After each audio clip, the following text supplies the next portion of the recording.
नमस्कार प्रिय दर्शकों। आज की क्लास में हम इस श्लोक का अर्थ समझेंगे और इसको उदाहरण के साथ समझेंगे।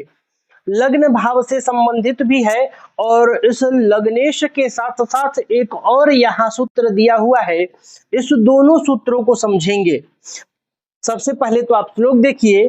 शुक्रः सेन्दुश्चेत् त्रिकस्थो निषान्धो लग्न स्वामी सार्क शुक्र सदांधः। कह रहा है कि शुक्र सिंधुश्चेत त्रिकस्थो निषांधो। निषांधो मतलब निशा अंध, त्रिकस्थो त्रिकस्थो मतलब त्रिक भाव, जन्म कुंडली का 6वां 8वां और 12वां भाव, ये त्रिक भाव है। ये जो 3 भाव हैं इसी को कहा त्रिकस्थो। शुक्र सेन्दुश्चेत, शुक्र है यानी शुक्र ग्रह, स्व इंदु यानी चंद्रमा के साथ, शुक्र चंद्रमा के साथ यदि त्रिकस्थो यानी त्रिक स्थान में 6वें 8वें या 12वें भाव में बैठे हो तो निषांधो, निशा अंध यानी रात में रतौंधी होती है। जिसके जन्म कुंडली में शुक्र और चंद्रमा ये दोनों ग्रह, जैसे कि यहाँ शुक्र हो गया, यहाँ चंद्रमा हो गया, यहाँ शुक्र बैठा हो, यहाँ चंद्रमा बैठा हो, यहाँ शुक्र बैठा हो, वहीं चंद्रमा बैठा हो, 6वें 8वें और 12वें भाव में यदि ये दोनों ग्रह एक साथ इस भाव में दिखाई दे रहे हैं तो समझ जाइए कि निषांधो हो। ऐसे जातकों को रात में रतौंधी होती है। दूसरा देखिए, लग्न स्वामी सार्क शुक्र सदांधः।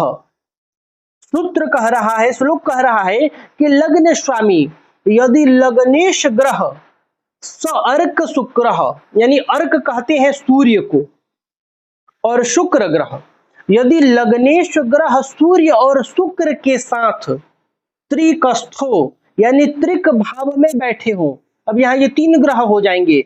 सबसे पहले लग्नेश, आप देखिए कि इस लग्न भाव में कौन सी राशि है। जो राशि यहाँ होगी उस राशि के अधिपति ग्रह सूर्य और शुक्र के साथ यदि त्रिक स्थान में बैठ जाएं तो ऐसा जातक सदांधः, जन्म से ही अंधा होता है। सदा अंधा होता है तो मतलब हो गया जन्म से ही अंधा होता है। तो आप देख लीजिए लग्नेश कौन से ग्रह हैं। जैसे मान लीजिए मेष लग्न हो तो मंगल प्लस सूर्य प्लस शुक्र। अब यहाँ प्लस का मतलब होता है योग, जोड़, एक साथ के लिए मैंने यहाँ ये चिन्ह लिख दिया है। मंगल सूर्य और शुक्र तीनों ग्रह एक साथ यदि जन्म कुंडली के 6वें 8वें या 12वें भाव में बैठे हो तो ऐसा जातक सदांधः, जन्म से ही अंधा होता है। यही यह श्लोक कह रहा है। एक बार फिर श्लोक को पढ़ देता हूं। शुक्रः सेन्दुश्चेत् त्रिकस्थो निषांधो लग्न स्वामी सार्क शुक्रः सदांधः। तो प्रिय दर्शकों, मैं उम्मीद कर रहा हूं कि यह श्लोक आप समझ गए होंगे। ग्रह स्थितियां किस प्रकार से कुंडली में बनेगी आप यह भी समझ गए होंगे। तो आज के लिए बस इतना ही। तब तक के लिए हमें अनुमति दीजिए। नमस्कार।